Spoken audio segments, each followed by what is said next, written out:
আসসালামু আলাইকুম। Malaysia calling visa সম্পর্কে কিছু কথা বলবো। যে সকল কর্মী মালয়েশিয়া প্রবেশ করতে পারে নাই তাদের জন্য কিছু কথা বলবো।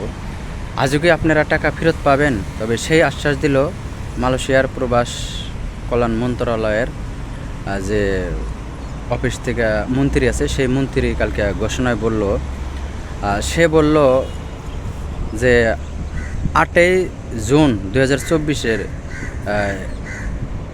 8 তারিখের ভিতরেই আপনার যে ইমেল করা লাগবো, আপনার কমপ্লেন করা লাগবো আপনারা মালয়েশিয়া আসতে পারেন নাই যে সকল কর্মী তাদেরকে।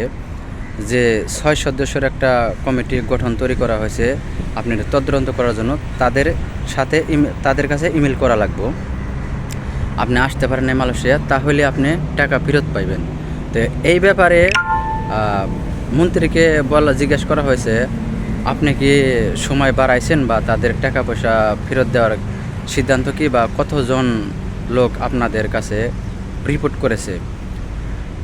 আনুমানিক সে মন্ত্রী সরাসরি না বলছে বলে এই ব্যাপারে আমি জানি না বা বলতে পারবো না।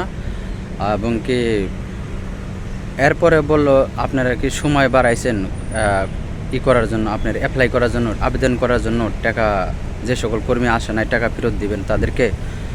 তখন মন্ত্রী বলল, এখনও আবেদন যে সময়টা সেটা এখনও বাড়ানো হয় নাই। তবে ওই 8 তারিখে শেষ সময় ছিল, তবে সময়টা শেষ হয়ে গেছে 2 দিন আগেই।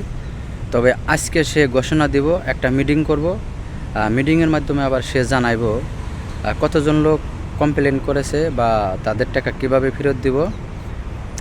তবে আনুমানিক তারা সাংবাদিকরা বলল 5,000 লোক ইমেলের মাধ্যমে কমপ্লেন করেছে। তবে আর লোকগুনা কি করব, এদের কি হবে, এরা কিভাবে টাকা পাইব, এইটাই মন্ত্রীর কাছে প্রশ্ন বা তাদের কাছে জিজ্ঞাসাবাদ রইল। অবশ্যই আশা করি উত্তরটা পাওয়া যাব। তবে অবশ্যই ভাই, আপনারা যারা ভিডিওটা দেখবেন বেশি বেশি শেয়ার করবেন, কারণ কিসের জন্য, আমরা তো আর ওই থাকি মালয়েশিয়ায়, কিন্তু ওই মন্ত্রীর ভিডিও সরাসরি আমরা আপলোড দিতে পারি না বা তার সাথে সাক্ষাতেও কথা বলতে পারি না। তবে যাই হোক, সে বলল।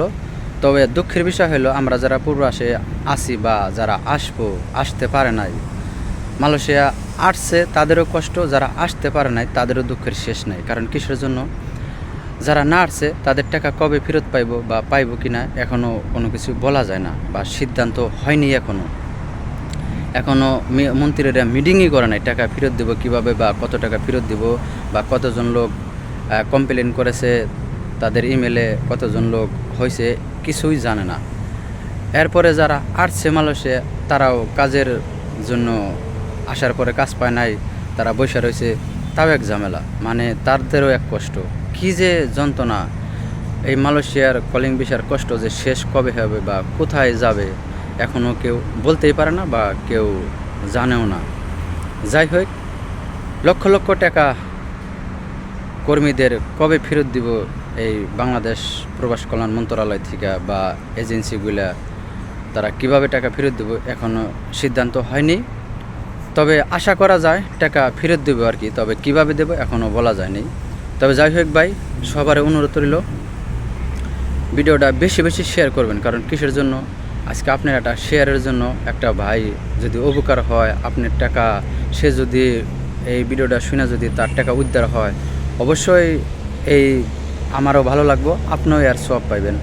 যাই হোক, সবার জন্য দোয়া রইল, আল্লাহ পাক যেন আপনাদের ভালো করে বা আপনারা টাকা জানি ফেরত পান, কষ্টের টাকা।